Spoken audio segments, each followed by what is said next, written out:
বক্তব্য রাখবেন। আপনারা প্রত্যেকে শান্ত হন, সবাই নিজ নিজ আসন গ্রহণ করুন।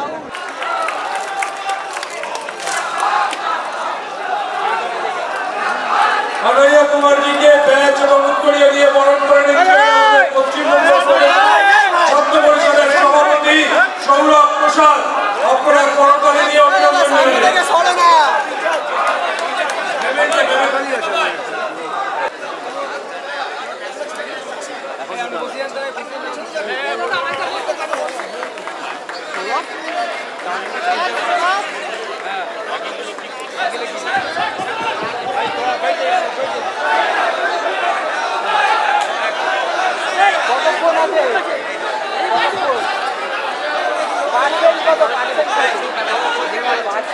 আমাদের সবাইকে বিপ্লবী অভিনন্দন। আমি বাংলা বুঝতে পারি, तो मैं सबसे पहले मेरी आवाज जहां तक पहुंच रही है और जिस भी माध्यम से आप छात्र परिषद के स्थापना कार्यक्रम को देख रहे हैं, सुन रहे हैं, मैं आप तमाम महान बंगाल की भूमि के एक एक आदरणीय बुजुर्गों को, नौजवान दोस्तों को, माताओं बहनों को, किसान मजदूर भाइयों को, नौकरी करके, बिजनेस करके, मेहनत मजदूरी करके, खून पसीना बहाकर अपने परिवार का भरण पोषण करने वाले एक एक मेहनत कश आवाम का क्रांतिकारी इस्तकबाल करता हूं, आपका हार्दिक अभिनंदन करता हूं। दोस्तों, हमारे लिए ये बड़े गर्व का क्षण है, बड़ी सुखद अनुभूति है कि आज 28 अगस्त है और आज ही के दिन भारत के छात्र आंदोलन के इतिहास में एक ऐतिहासिक छात्र संगठन की स्थापना बंगाल की भूमि पर श्री अतुल्य जी और विधान जी के नेतृत्व में हुआ था। और ये अपने आप में बड़ा शानदार संयोग है कि आज अतुल्य जी का जन्म दिवस भी है। ये एक महान संयोग है। दोनों महान नेताओं को बंगाल के इतिहास में अपना नाम स्वर्णिम अक्षरों में अंकित करवाने वाले इन दोनों महान नेताओं को हम नमन प्रस्तुत करते हैं, उनको याद करते हैं। मैं बिना किसी औपचारिकता के सबसे पहले भारतीय राष्ट्रीय कांग्रेस की बंगाल इकाई और NSUI की छात्र परिषद की जो बंगाल इकाई है, उसके नेतृत्व के तमाम साथी जो मंच पर मौजूद हैं, उनको आभार व्यक्त करता हूं, उनको बहुत बहुत धन्यवाद देता हूं। मैं आभार व्यक्त करता हूं बंगाल के जो इलेक्ट्रॉनिक और प्रिंट मीडिया के साथी हैं और उन तमाम राजनीतिक व्यक्तियों को जो किसी न किसी रूप में इस देश के भीतर जो देश को इकट्ठा रखने वाली विचारधारा है उसका समर्थन करते हैं, उसको सहयोग करते हैं, उनको आभार प्रस्तुत करता हूं। इस मौके पे हम आभार प्रस्तुत करना चाहते हैं हमारे आदरणीय अधीर रंजन चौधरी जी का, नेता प्रतिपक्ष, और हमारे बीच मौजूद हैं हमारे AICC के सेक्रेटरी BP सिंह जी।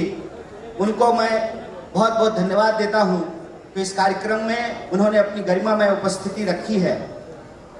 और आप सब लोग का भी मैं बहुत वक्त नहीं लूँगा क्योंकि ये टिफ़िन टाइम है ना, 1 से 4 जो है, 1 से 4 कलकत्ता में टिफ़िन टाइम होता है। तो बिना औपचारिकता के मैं फॉर्मेलिटी में ज़्यादा वक्त आपका जाया नहीं करूँगा, ज़्यादा वक्त आपका बर्बाद नहीं करूँगा और सीधे जो देश के भीतर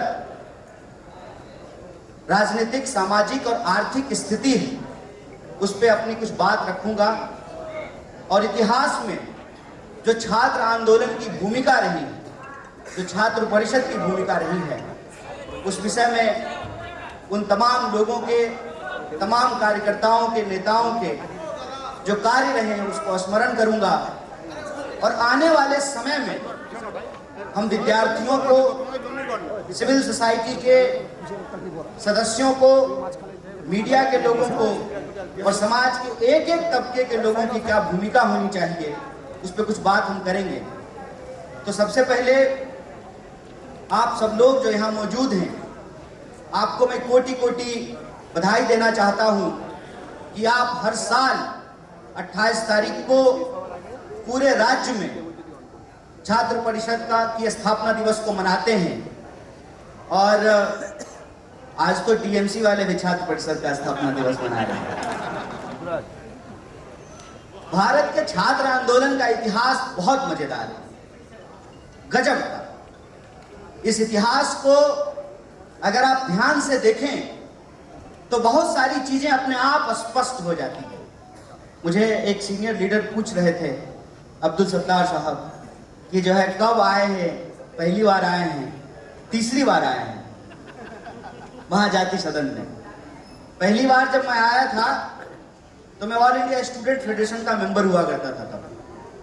अब मैं भारतीय राष्ट्रीय कांग्रेस का मेंबर हूं और आपके लिए ये बात मैं आपसे साझा करना चाहता हूं। इस देश में छात्र आंदोलन के इतिहास को समझना बहुत जरूरी है। मैं 1936 की बात कर रहा हूं, जब कांग्रेस का नेतृत्व पंडित जवाहरलाल नेहरू के हाथ में था और इस देश में जितना भी जनवादी, लोकतांत्रिक, प्रगतिशील मास ऑर्गेनाइजेशन की स्थापना हुई, उस वक्त कांग्रेस का नेतृत्व पंडित जवाहरलाल नेहरू के हाथ में था। और यह जिक्र मैं इसलिए कर रहा हूं कि जब हम छात्र परिषद को याद कर रहे हैं तो इस देश का पहला छात्र संगठन जब 1936 में बना था तो उसका अध्यक्षीय भाषण पंडित जवाहरलाल नेहरू ने दिया था।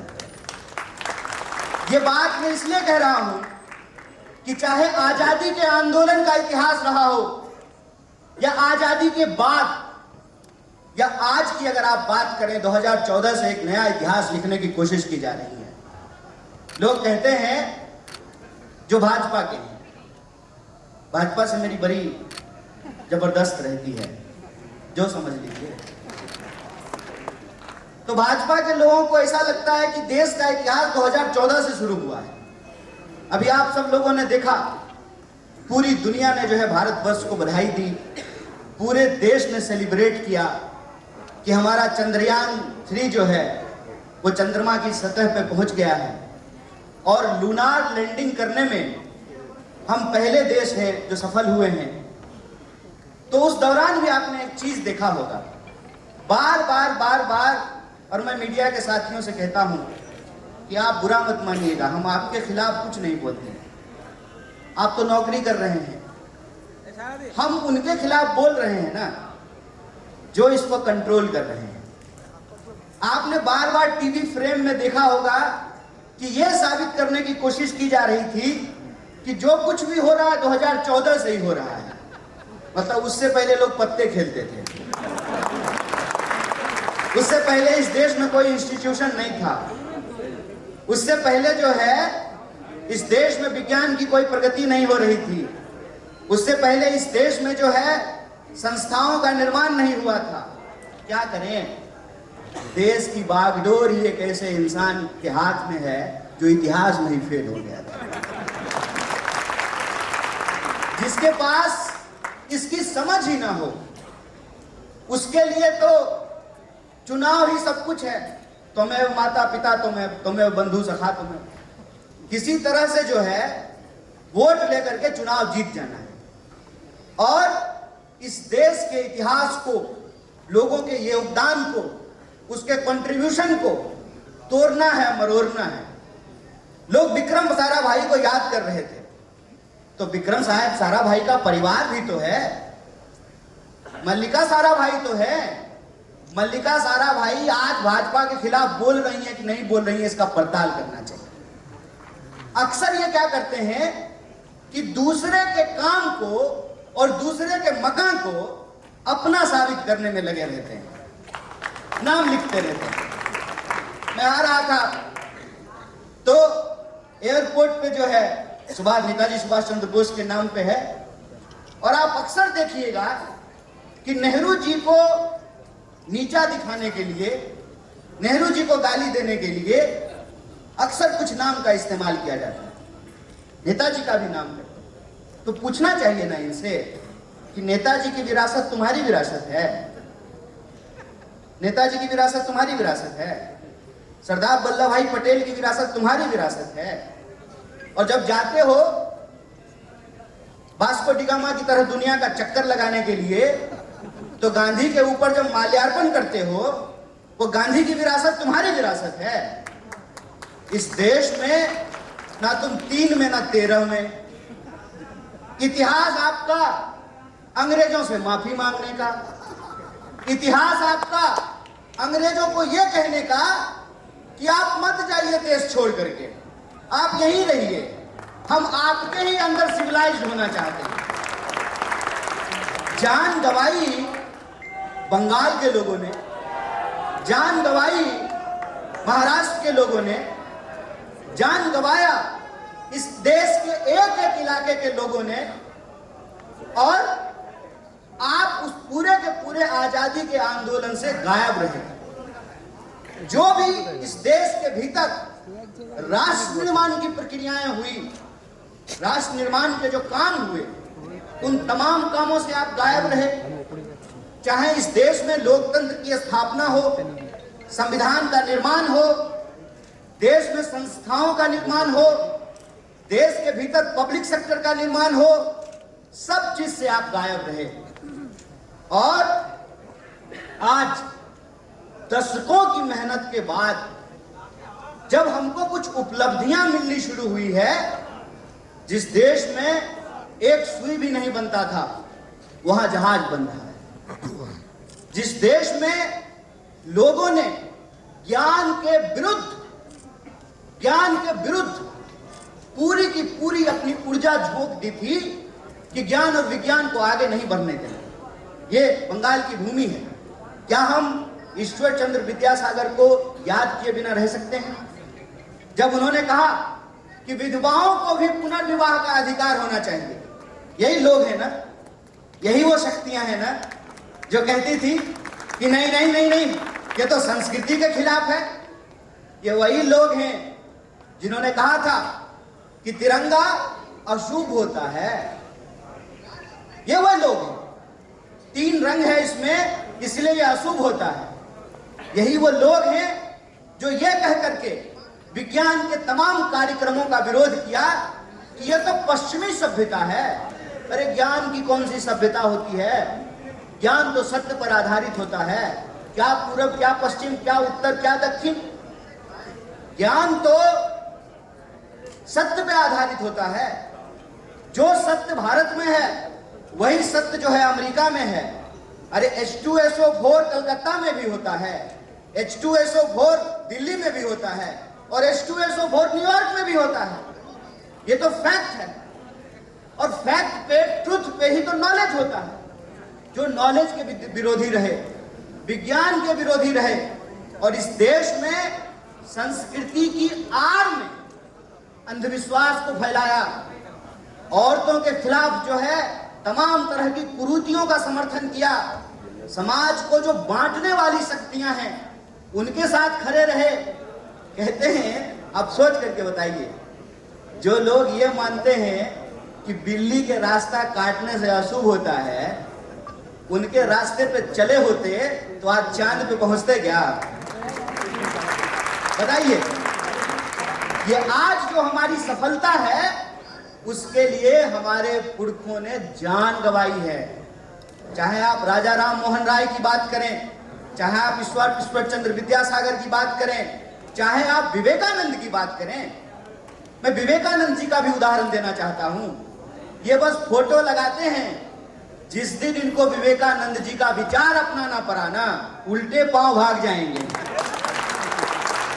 ये जो इस देश के अंदर विचारों की परंपरा है, ज्ञान की परंपरा है, विज्ञान की परंपरा है, उस संस्कृति को ये पीछे धकेलते हैं। जो अज्ञानता है, अंधविश्वास है, नफरत है, समाज के भीतर इंसान को इंसान से जो बांटने वाली सोच है, उसको ये आगे बढ़ाते हैं। आप सुन करके बड़े आश्चर्यचकित हो जाएंगे। लोग पार्लियामेंट में खड़ा होकर के हाथ के सामने, मुंह के सामने माइक्रोफोन ले करके और कहते हैं कि हमारी पश्चिमी सभ्यताएं हमारी सभ्यताओं को बहुत नुकसान पहुंचा रही हैं, और उनका बेटा बेटी ऑक्सफोर्ड जा रहा है पढ़ने के लिए। बेवकूफ बना रहे हैं सर हम ही लोग को, कि आप अपने पॉकेट में एप्पल मोबाइल रख करके कह रहे हैं कि स्वदेशी। किसको बेवकूफ बना रहे हो सर? इस देश की जो आधारभूत संरचना है, उस आधारभूत संरचना को आप रोज कमजोर कर रहे हैं। मैं आपके सामने एक उदाहरण देना चाहता हूं, आप सुनकर के आश्चर्य हो जाएंगे। एक पूंजीपति, एक धन्ना सेठ, उसकी एक दिन की जो कमाई है उससे इस देश के भीतर 75 लाख मनरेगा मजदूरों को मजदूरी दी जा सकती है। इतनी बड़ी लूट, इतनी बड़ी असमानता, और ये सब कर किसके नाम पे रहे हैं? देश के नाम। अरे क्या होता है देश? कैसे बनता है देश? किसको कहते हैं देश? डिस्कवरी ऑफ इंडिया के नाम से एक धारावाहिक आया करता था डीडी न्यूज पे, डीडी 1 पे। उसके एक एपिसोड में पंडित जवाहरलाल नेहरू पूछते हैं देश के आम लोगों से कि आप भारत माता की जय कह रहे हैं, हमारे एक साथी ने अभी कहा वंदे मातरम। क्या होता है देश? क्या होता है भारत माता का मतलब? भारत माता का मतलब जब पंडित नेहरू ने पूछा तो लोगों ने अलग अलग जवाब दिए। किसी ने कहा कि पेड़ पौधे, नदी नाले, धरती, यह है देश। पंडित नेहरू जवाब देते हैं, कहते हैं कि भारत माता आप हैं। ये जो आप बैठे हुए लोग हैं ना, इस देश के जो 140 करोड़ लोग हैं ना, वही भारत माता है। और वो जो 140 करोड़ लोग हैं, उन 140 करोड़ लोगों के मिलने से ही देश बनता है, उससे ही देश का निर्माण होता है। और इस देश की संकल्पना में अगर हम भरोसा करते हैं तो हमको यह समझना पड़ेगा कि अगर पंडित जवाहरलाल नेहरू नहीं होते, अगर नेताजी सुभाष चंद्र बोस नहीं होते, अगर सरदार वल्लभ भाई पटेल नहीं होते, अगर गांधी के विचार नहीं होते, संविधान सभा नहीं होता, संविधान नहीं होता, तो याद रखिए, और मैं यहां से खड़ा होकर के कहता हूं, तो मोदी जी जो आ करके मुंह चमका चमका करके जो झूठ बोलते हैं ना, अगर उसको हम सच मान लें कि सचमुच वो चाय बेचते थे, तो पंडित नेहरू अगर नहीं होते तो नरेंद्र मोदी भी आज इस देश का प्रधानमंत्री नहीं बने होते। आज हम इतिहास इसलिए याद करते हैं कि हमको अपने वर्तमान को बेहतर करना है, अपने वर्तमान को बेहतर करके आने वाली पीढ़ी को एक सुरक्षित भविष्य देना है। और सुरक्षित भविष्य देने का जो संकल्प है, उस संकल्प को लागू करने का मतलब ही है छात्र परिषद को याद करना। और मैं आप तमाम छात्रों से खास करके ये बात कहना चाहता हूं कि आप अगर छात्र नेता होना चाहते हैं तो सबसे पहले तो आप छात्र हो जाइए। बिना छात्र हुए छात्र नेता कैसे होइएगा? ये बात याद रखिएगा। बिना किसान हुए जो किसान नेता होते हैं ना, वो किसानों के नेता नहीं होते हैं, वो सरकार की तरफ से किसान के हितों की दलाली करते हैं मैनेजमेंट के साथ। बिना मजदूर हुए जो मजदूर नेता होते हैं ना, वो मजदूरों के नेता नहीं होते हैं, वो मैनेजमेंट के दलाल होते हैं जो मजदूर हितों की दलाली करते हैं। इसीलिए जो छात्र नेता हैं, मैं उनसे यही आग्रह करना चाहता हूं कि नेता तो आप हो जाएंगे, लेकिन छात्र नेता होने के लिए छात्र होना बहुत जरूरी है। और छात्र होने का मतलब होता है आपका स्कूल, कॉलेज, यूनिवर्सिटी से कोई सरोकार हो, आप पढ़ते हो, आपका एडमिशन हो, आप क्लासरूम में जाते हो, आप लाइब्रेरी में जाते हो, आपको मालूम हो कि जिस सब्जेक्ट में आपका एडमिशन है उस सब्जेक्ट से जुड़ी हुई किताबें लाइब्रेरी में है कि नहीं है। आप अगर विज्ञान के विद्यार्थी हैं तो आपके लैब में इक्विपमेंट है कि नहीं है, केमिकल है कि नहीं है। आप अगर बायोलॉजी पढ़ते हैं तो आपको मालूम होना चाहिए जूलॉजी और बॉटनी का क्या फर्क होता है। आपको मालूम होना चाहिए कि आज एजुकेशन के अंदर नए रिसर्च क्या हो रहे हैं, आज के विद्यार्थी क्या पढ़ रहे हैं, किस तरह के कंपटीशन की तैयारी कर रहे हैं, उस कंपटीशन की तैयारी करने में क्या कठिनाई आती है। आप कॉलेज जाएंगे ही नहीं तो आपको कैसे मालूम होगा कि कॉलेज में पढ़ाई होती है कि नहीं होती है। और मैं आपसे बतौर NSY नेशनल इंचार्ज पब्लिकली यह बात कह रहा हूं कि हम आपसे ये एक्सपेक्ट करते हैं कि एक शानदार विद्यार्थी ही वाइब्रेंट स्टूडेंट मूवमेंट को खड़ा कर सकता है। इस बात को याद रखिए। आप आजादी के आंदोलन को देखिए, आप छात्र परिषद के इतिहास को उठा करके देखिए। जो नेता थे वो अच्छे विद्यार्थी भी थे, अच्छे स्कॉलर थे, वो पढ़ते थे, वो क्लासरूम में जाते थे, डिबेट करते थे, अपने शिक्षकों से डिबेट करते थे, शिक्षकों की बात को मानते थे और जो बात गलत होती थी सत्य की कसौटी पे परख करके उसको खारिज भी करते थे, उसको काटते भी थे। क्यों? क्योंकि हमारे समाज की एक परंपरा है। परंपरा ये है कि जब तक बात हमारे ऊपर नहीं आती है ना, हमारा असर नहीं होता है। आप अक्सर देखिएगा the legend of Bhagat Singh कह के एक फिल्म आया, हॉल में लोग तालियां बजा रहे हैं। हमको तो लगा कि अब तो देश में क्रांति हो गई, लीजेंड ऑफ भगत सिंह आ गया है और हॉल में बैठ करके लोग ताली बजा रहे हैं। अब तो हॉल से बाहर निकलेंगे और क्रांति ही होगी। और जितने माँ बाप बैठे हैं सब अपने बच्चों को भगत सिंह बना देंगे। कौन बनाता है? कौन बनाता है? हर कोई यही सिखाता है कि राजनीति खराब चीज है, राजनीति से तुम्हारा कुछ भला नहीं है। तो आप बताइए माताओं बहनों, राजनीति खराब चीज है, राजनीति भला हमारा नहीं करता है।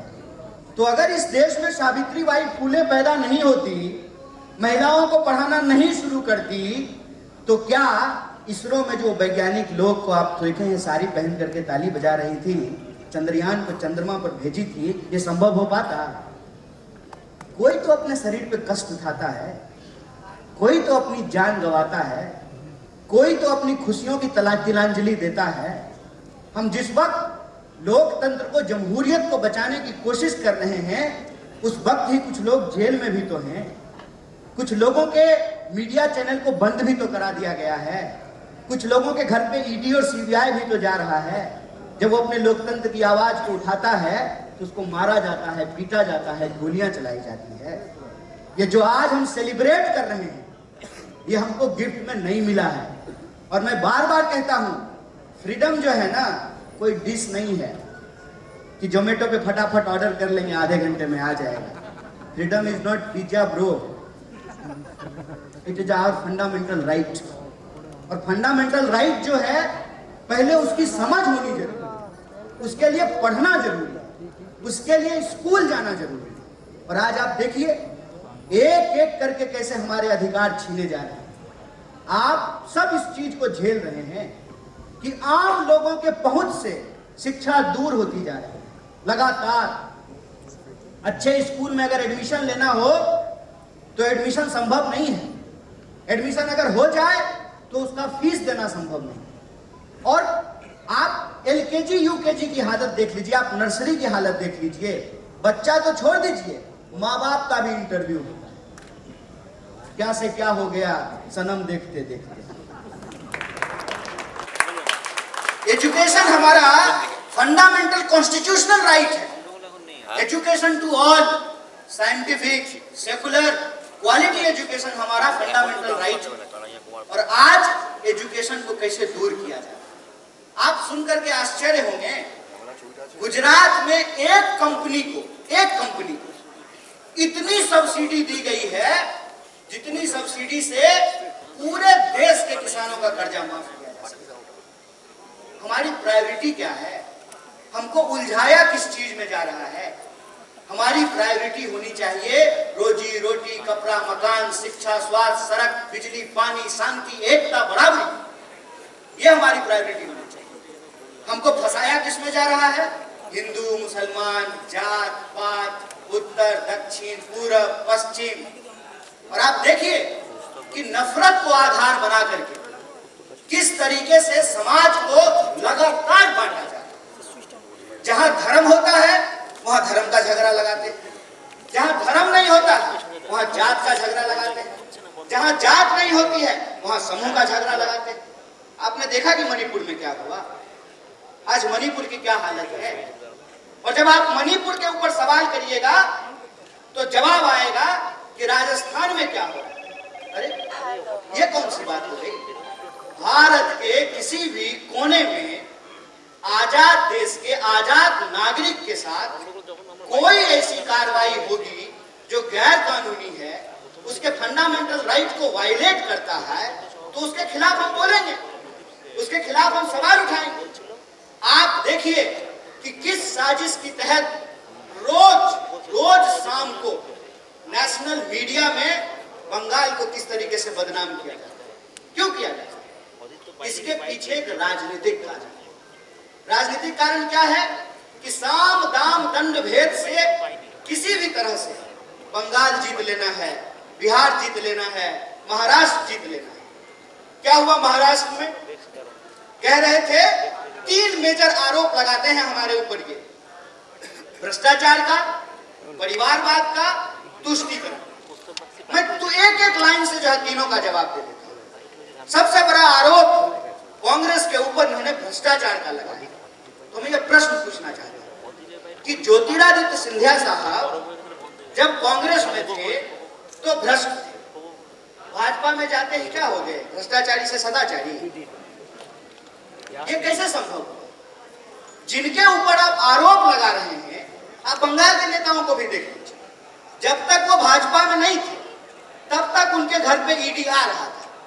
जो ही बीजेपी ज्वाइन कर लिया, ईडी जो है पता नहीं रास्ता भूल गया, हो सकता है उसका गूगल मैप नहीं काम कर रहा हो, ईडी आना बंद हो गया। आप महाराष्ट्र का उदाहरण देख लीजिए। इनको लगा कि हम महाराष्ट्र जो है वो हारने वाले हैं। हमारे बीच हमारे राष्ट्रीय नेता तारिक अनवर साहब तशरीफ ला रहे हैं, मैं उनका स्वागत करता हूं।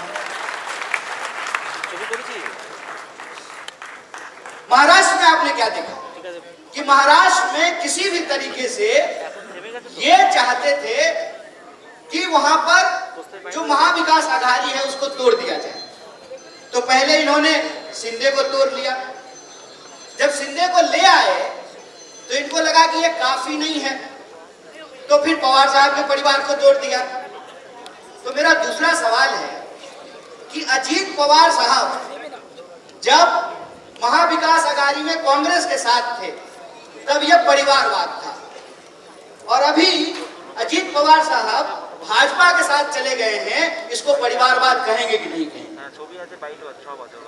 दो मेजर आरोप, एक भ्रष्टाचार, दूसरा परिवारवाद। उसकी आप स्थिति देखिए। परिवारवाद को लेकर के भी मैं एक बात कहना चाहता हूँ। क्या पंडित जवाहरलाल नेहरू ने चुनाव लड़ा था कि नहीं लड़ा था? इसलिए तो नहीं प्रधानमंत्री हो गए थे ना, उनके पिताजी का नाम मोतीलाल नेहरू था। चुनाव लड़े थे ना, देश की जनता ने वोट दिया था ना। लोकतंत्र में अरे हमारा वोट एक और आपका वोट एक है, महिला का वोट एक और पुरुष का वोट एक है। डेमोक्रेसी में जो सिटीजन होता है, जो नागरिक होता है, वो सब्जेक्ट नहीं होता है, वो प्रजा नहीं होता है। इसीलिए सिटीजन वोट देकर के अपने नेता का चुनाव करता है। जो भी नेता हुए कांग्रेस के, वो चुनाव लड़के नेता हुए ना, इसलिए तो नेता नहीं हो गए कि जो है उनके पिताजी कुछ थे या उनकी माताजी कुछ थी। चुनाव लड़े, और हर किसी को चुनाव लड़ना पड़ता है। आप देख लीजिए, इंदिरा जी चुनाव लड़ी ना, और चुनाव हारी भी। राहुल गांधी चुनाव लड़े, चुनाव हारे भी।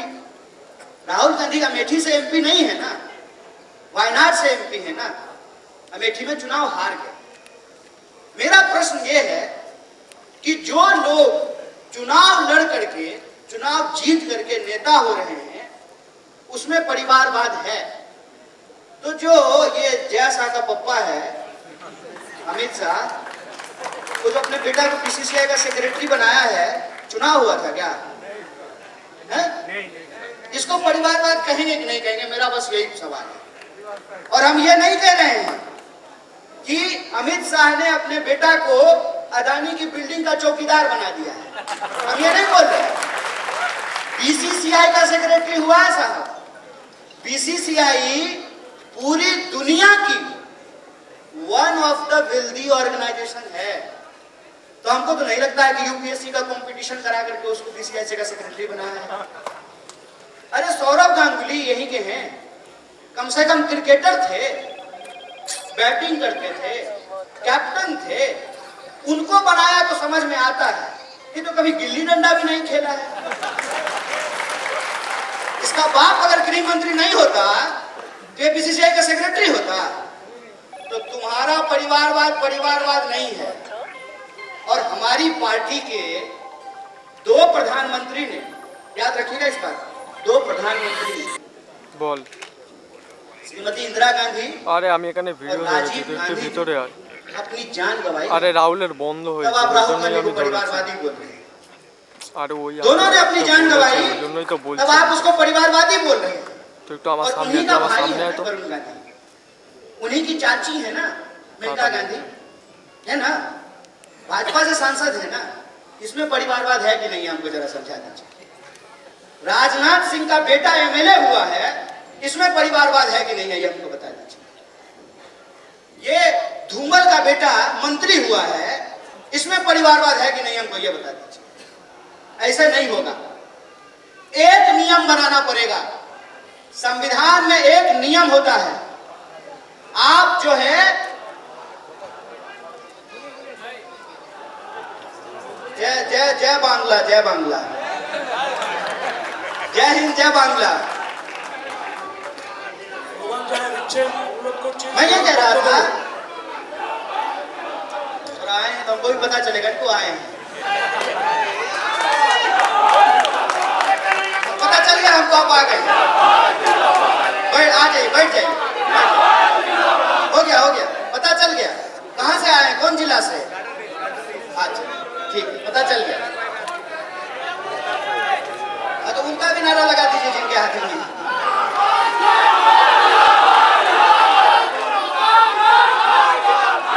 अब चुप भी हो जाओ भाई, हो गया, समझ गए। अब तुम ज्यादा करोगे तो नंबर कट जाएगा, कम करो।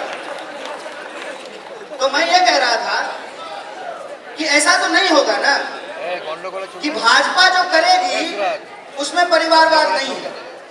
ऐसा तो नहीं होगा ना कि जो व्यक्ति भाजपा के बाहर भ्रष्ट है वो भाजपा में शामिल होते ही सदाचारी हो जाता है। एक नियम बनाना पड़ेगा ना। एक नियम क्या है? नियम ये है कि आपके पास अगर हेलीकॉप्टर है तब भी आपका वोट एक, आपके पास यदि फॉर्च्यूनर है तब भी आपका वोट एक, और हमारे पास A1 का साइकिल है तब भी हमारा वोट एक होता है। ये नियम होता है ना। तो अगर परिवारवाद गलत है तो परिवारवाद गलत सब जगह है।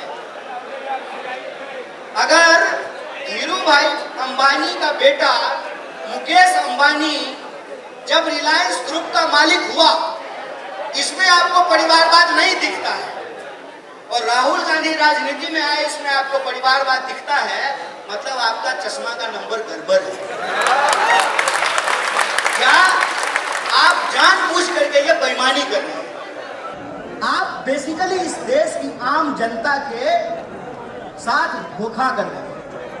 आप इस देश की आम जनता को देश बोल करके उसके अधिकार को एक एक करके आप छीन रहे हैं। इस देश का निर्माण, इस देश की बुनियाद समानता और न्याय के सिद्धांत पे हुआ है, इस बात को याद रखिएगा।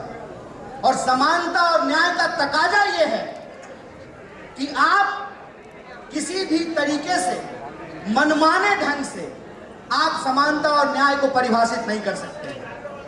मेरा सवाल इसीलिए इस देश की सरकार से होता है कि ये इस देश की जो बुनियादी व्यवस्था है उस बुनियादी व्यवस्था को ये बिगाड़ रहे हैं। इस देश के लोकतंत्र की जो आत्मा है उस आत्मा के साथ ये खिलवाड़ कर रहे हैं। अपने राजनीतिक और चुनावी लाभ के लिए ये नफरत की जो आग फैला रहे हैं, इसमें किसी का भी मकान जल सकता है, इसमें किसी का भी हाथ जल सकता है। इस देश में लोगों ने अपनी जान गंवा करके, जिंदगी कुर्बान करके जो राष्ट्र की बुनियाद की स्थापना की, ये उस बुनियाद को तोड़ रहे हैं, ये समाज को बांट रहे हैं, इंसानियत को का बिखराव कर रहे हैं, लोगों को आपस में लड़ा रहे हैं। इसीलिए विद्यार्थी होने के नाते, नौजवान होने के नाते, यह हमारी पहली कोशिश होनी चाहिए कि हम सत्य की पड़ताल करें, हम सत्य जानने की कोशिश करें, हमारे मन में सवाल पैदा हो, और सवाल जब पैदा हो तो सामने कोई भी क्यों ना हो, हम उससे आंख में आंख डाल करके सवाल कर सकें। यह हमारा लोकतांत्रिक अधिकार है। इस लोकतंत्र में माननीय मोदी जी को इस देश का प्रधानमंत्री बनाया है, उसी लोकतंत्र ने हमको यह अधिकार दिया है कि हम आंख में आंख डाल करके उनसे सवाल पूछें, और उनसे पूछें कि आप इधर उधर की बात मत कीजिए, आप हमको गुमराह करने की कोशिश मत कीजिए, क्योंकि हम आपके खेल को समझते हैं। हमने इस देश के आम लोगों के खून पसीने की कमाई से, उनके टैक्स के पैसे से हमने पढ़ाई की है, हमने आपका नमक खाया है, इसीलिए हम इस देश के आम लोगों के कर्जदार हैं। हम ये समझते हैं, हमको मालूम है कि ठंडा मतलब कोका कोला नहीं होता है, हमको मालूम है कि कोई भी चीज की तासीर अगर ऊपर से ठंडी हो तो जरूरी नहीं है कि वो ठंडा होता है। हमको मालूम है कि फेयर एंड लवली लगाने से किसी का मुंह गोरा नहीं होता है। हमको मालूम है कि प्रचार एक बात होता है और हकीकत दूसरी बात होती है। प्रचार के लिए, अपनी राजनीति के लिए, चुनाव के लिए आप जो दावे करते हैं वो एक बात होती है, लेकिन हकीकत में देश का निर्माण देश के लोगों से होता है, और देश के लोगों की जो बुनियादी चीजें हैं वह है रोजी रोटी, कपड़ा, मकान, शिक्षा, स्वास्थ्य की बात है। आप देखिए कि बड़ी चालाकी से लोगों के जो बुनियादी सवाल हैं उसको गायब किया जा रहा है, और इंसान को एक ऐसा सपना दिखाया जा रहा है जिस सपना को लेकर के कोई तर्क नहीं। मैं आपसे कुछ सवाल पूछता हूं, अपने आप आपका दिमाग जो है ना उन चीजों को सोचने लगेगा। मैं आपको याद दिलाना चाहता हूं, 2014 में जब सरकार बनी, अव्वल तो सरकार बनने से पहले कुछ बड़े सुहावने, अच्छे, सुंदर जो है ना मुहावरे फेंके गए थे। हालांकि बाद में जय शाह के पापा ने कहा कि वो जुमला था, हमने नहीं कहा, जय शाह के पापा ने कहा है कि वो जुमला था। क्या जुमला था भाई? कि हर साल 2 करोड़ नौकरी पैदा की जाएगी, हर किसी के खाते में 15 लाख रुपया पहुंचाया जाएगा, जो किसान हैं उनकी आमदनी दुगनी की जाएगी, महिलाओं के ऊपर अत्याचार बंद होगा, बेटी को बचाया जाएगा, बेटी को पढ़ाया जाएगा। और हमने ये देखा कि इसी देश में बलात्कारियों के समर्थन में, हमारे राष्ट्रीय ध्वज का अपमान करके उनके समर्थन में रैलियां निकाली। हमने देखा कि मून पे तो बात कर रहे हैं साहब, मणिपुर पर मौन है।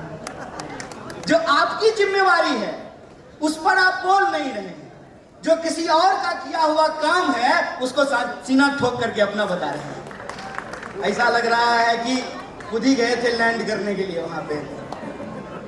ये जो स्थिति है, इस स्थिति में आपने देखा कि सपना किस तरीके से दिखाया गया। ये प्रधानमंत्री ने अपने मुंह से कहा था कि 2022 तक सबको पक्का मकान मिल जाएगा, कहा था ना। कौन सा साल है? 23 चल रहा है ना। तो प्रधानमंत्री ने कहा कि सबको पक्का मकान मिल जाएगा, तो मिल गया होगा? मिल गया? अरे बोलिए, घबराइए नहीं। जेल में इतनी जगह नहीं है कि 140 करोड़ लोगों को जेल में डाला जा सके। डरिए मत, डरने की जरूरत नहीं है। तो पक्का मकान मिला कि नहीं मिला? इसका मतलब आप झूठ बोल रहे हैं। दो ही बात हो सकता है ना, या तो प्रधानमंत्री झूठ बोल रहे हैं या आप झूठ बोल रहे हैं। कौन बोल रहा है? तो प्रधानमंत्री झूठा है ना। तो झूठा को झूठा नहीं बोलेंगे, नंगा को नंगा नहीं बोलेंगे, सच को सच नहीं बोलेंगे, दिन को दिन नहीं बोलेंगे, रात को रात नहीं बोलेंगे। तुम्हारा राज है, तुम्हारा राज है क्या? देश में लोकतंत्र है, लोकतंत्र में जनता का राज है। अगर आपको गुमान है कि आप इस देश को, लोकतंत्र को गिरवी बना लेंगे, तो हम आपको याद दिलाना चाहते हैं, ये जो छात्र परिषद के नेताओं की तस्वीर यहाँ लगी हुई है, ये आजादी के आंदोलन में हिस्सा लेने वाले जो महामानवों की तस्वीर लगी हुई है, हम उनकी विरासत पे चढ़ने वाले लोग हैं। आप अगर हिटलर बनने को तैयार हैं, आप अगर ब्रिटिशर्स बनने को तैयार हैं, तो हम भी भगत सिंह बनने को तैयार हैं। इस बात को याद रखिए, इस बात को याद रखिएगा कि आपकी हकीकत हम जनता में जाकर के बोलेंगे और मुंह खोल करके बोलेंगे। आपने बोला था ना, हमने नहीं बोला था, आपने बोला था कि 15 लाख सबके खाते में पहुंचाया जाएगा। कहाँ है 15 लाख? किसके खाते में आया है? 5 किलो अनाज देकर के 15 लाख का सवाल गायब कर दिए हैं? और उसमें भी बेईमानी कह रहे हैं कि 80 करोड़ लोगों को अनाज दे रहे हैं। किसको दे रहे हैं? गरीब लोग को ना। इसका मतलब आपके राज्य में 80 करोड़ लोग गरीब हो गए। 140 में से 80 करोड़ लोग गरीब ही हो गए। तो अमीर कौन हुआ? अमीर हुआ इनका दोस्त, इनकी जो दोस्ती है ना, जिसके फ्लाइट पे चढ़ करके घूमते हैं। और उनके लिए जब सवाल पूछा गया कि बताइए प्रधानमंत्री जी, जिसके फ्लाइट में चढ़ करके घूम रहे थे आप, उसके खाते में, उसकी सेल कंपनी में 20,000 करोड़ किसके हैं? तो कहे कि हम आपको पार्लियामेंट से बाहर कर देंगे। हाय रे मूर्ख, इसको कहते हैं प्रचंड मूर्खता। क्यों? क्यों? विज्ञान अगर पढ़े होते ना तो आपको पता होगा, न्यूटन का एक लॉ है। लॉ क्या है साहब? कि किसी चीज को जितना दबाइएगा उसका अपोजिट फोर्स उतना ऊपर होकर के आएगा। करोड़ों रुपया खर्च किया इसने, करोड़ों, यह साबित करने के लिए कि राहुल गांधी पप्पू है। आप सोचिएगा, करोड़ों रुपया खर्च किया।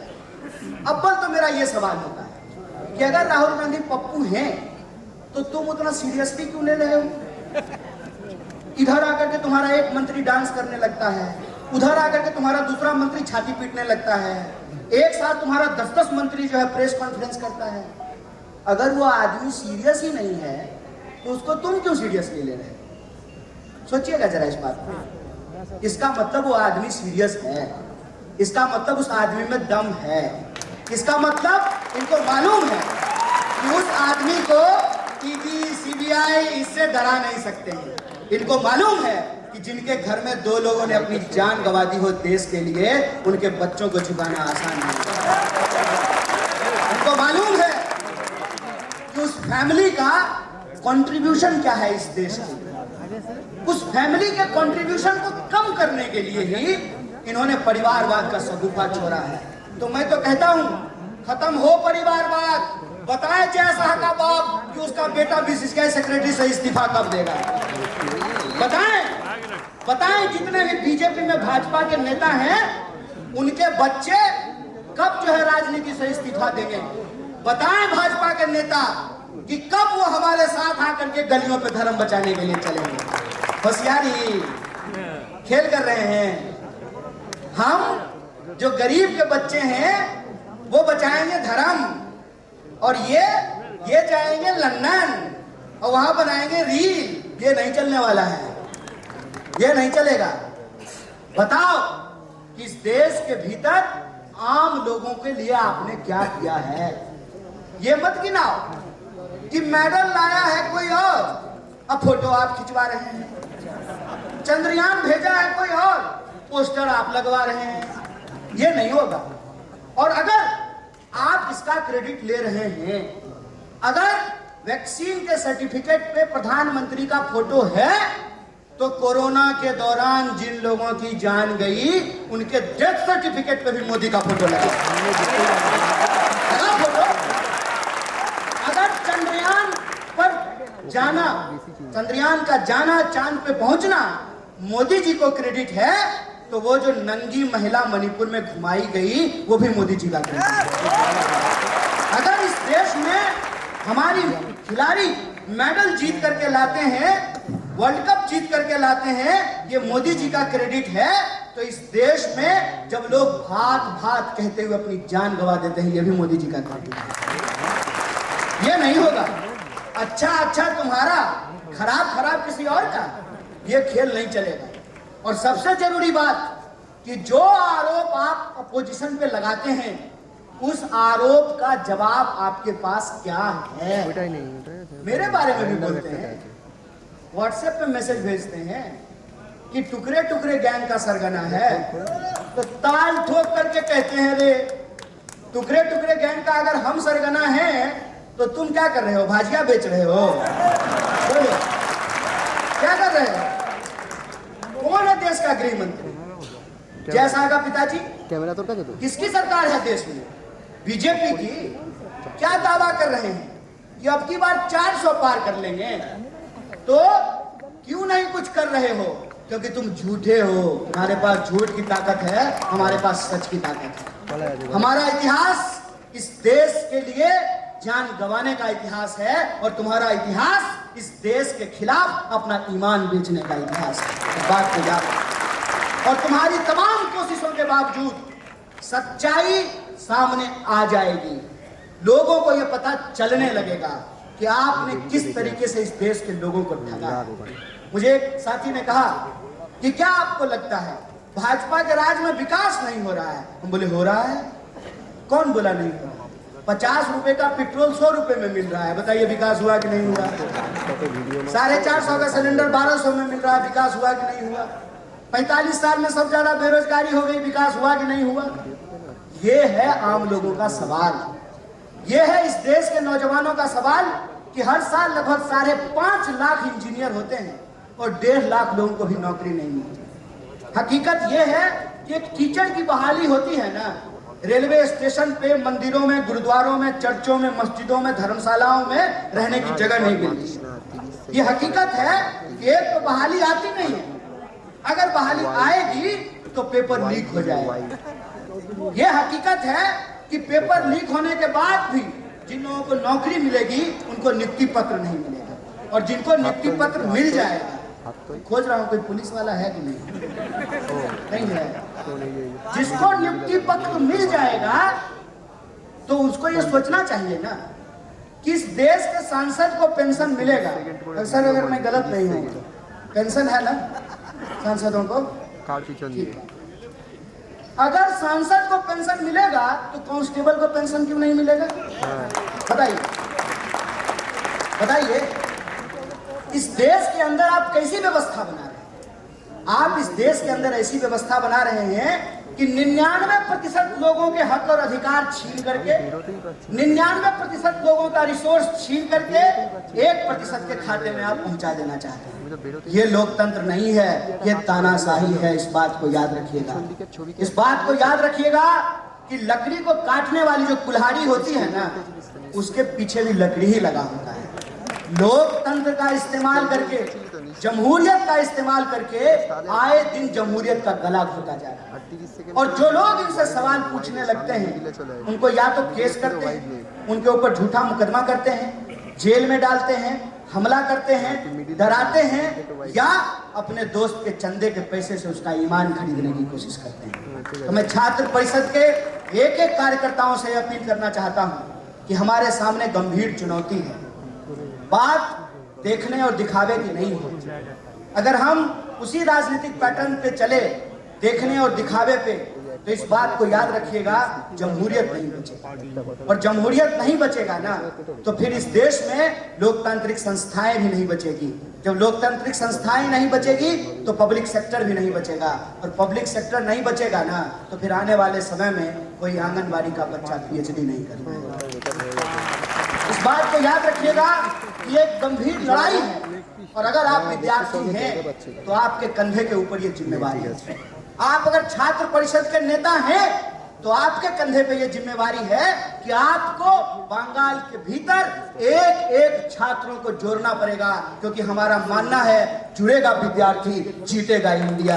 हमको इंडिया को हमारा ये मानना है कि हमको मेहनत से अपनी पढ़ाई करनी है, अपने हक और अधिकार को समझना है, अपने नॉलेज के क्षेत्र में हमको एक्सपर्ट होना है, साथ ही साथ जो समाज और देश का दायित्व है उसका हमको निर्वहन करना है। हम सबका अगर हम स्क्रीन टाइम अभी चेक करें ना, 3 घंटा, 4 घंटा, 5 घंटा होगा रोज का।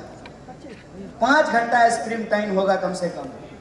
उस स्क्रीन टाइम को हम ये नहीं कह रहे हैं कि आप बंद कर दीजिए, आप चलाइए, लेकिन उस 5 घंटे में से ना 4 घंटा निकाल करके देश के लिए, समाज के लिए, छात्र परिषद के लिए आपको खून पसीना बहाना पड़ेगा। इस बात को याद रखें। आपको इस लड़ाई को इस रूप में लड़ना पड़ेगा कि हम देश की वो विचार हैं, हम देश की वो शक्तियां हैं जो इस देश को 200 साल की अंग्रेजों की गुलामी से लड़ करके आजादी दिलाए। हम वो शक्तियां हैं, वो विरासत हमारे हाथ में है कि इस आजाद देश में जो आजाद नागरिक है उनके आजादी के अधिकारों की रक्षा करना हमारे कंधे के ऊपर है। इसीलिए आप सबसे मैं यह आग्रह करना चाहता हूं कि जो महीने बीत रहे हैं हमारे लिए गंभीर समय है, और इस गंभीर समय में हमको अपनी पूरी ताकत लगा करके जो हम जोड़ने वाली शक्तियां हैं, इस समाज को बांटने वाली शक्तियों को हमको परास्त करना पड़ेगा। देश के भीतर जो एक झूठ का बोलबाला है, इस झूठ के बोलबाले को खत्म करके हमको सच के राज को स्थापित करना पड़ेगा। समाज में जिस तरीके से नफरत फैलाई जा रही है, लोगों को आपस में बांटा जा रहा है, लड़ाया जा रहा है, कहीं जात के आधार पे, धर्म के आधार पे, भाषा बोली के आधार पे, इस देश को हमको इकट्ठा रहना है। 550 से ज्यादा रियासतों को जोड़ करके सरदार वल्लभ भाई पटेल ने एक भारतवर्ष का निर्माण किया। शहीद आजम भगत सिंह 23 वर्ष के उम्र में अपना जीवन कुर्बान कर दिए आम लोगों के आमूल चूल परिवर्तन के लिए। पंडित जवाहरलाल नेहरू सैकड़ों साल जेल में रहे, 14 साल से ज्यादा पंडित जवाहरलाल नेहरू जेल में रहे। इस देश के तमाम लोगों, चाहे आप सुभाष चंद्र बोस की बात करें, तमाम आप समाज सुधारकों का नाम लें, तमाम लोगों ने, हमारे फाउंडिंग फादर्स ने, मदर्स ने जो कंट्री आज हमारे हाथ में सौंपी है, उस कंट्री को बचाने की जिम्मेवारी हमारे हाथ में है। और इसीलिए मैं खास करके अपने छात्र नौजवानों से यह अपील कर रहा हूं कि आपको पढ़ना है, आपको समझना है अपने हक और अधिकार को, समाज को, देश को, और उसी पढ़ाई के बदौलत, ज्ञान की बदौलत सत्य की सत्ता को आपको स्थापित करना पड़ेगा।